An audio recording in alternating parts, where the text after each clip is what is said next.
نماز استغاثه به حضرت زهرا سلام الله علیها تو سال یادتون نره، یعنی برو برگرد نداری. نماز 2 رکعته نماز استغاثه به حضرت زهرا سلام الله علیها مثل نماز صبح میخونید، نیت 2 رکعت نماز استغاثه به صدیقه طاهره سلام الله علیها، الله اکبر، تمام شد مثل نماز صبح.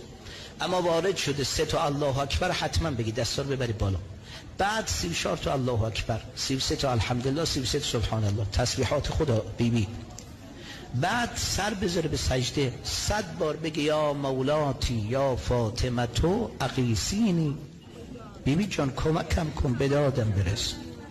بعد سر بردار طرف راست بذار 100 بار بگو یا مولاتی یا فاطمه تو اقیسینی، باز بردار پیشونی رو بذار 100 بار بگو یا مولاتی یا فاطمه تو اقیسینی، بردار گونه چپ رو بذار 100 بار، بعد گونه چپ پیشونی 110 بار یا مولاتی یا فاطمه تو اقیسینی.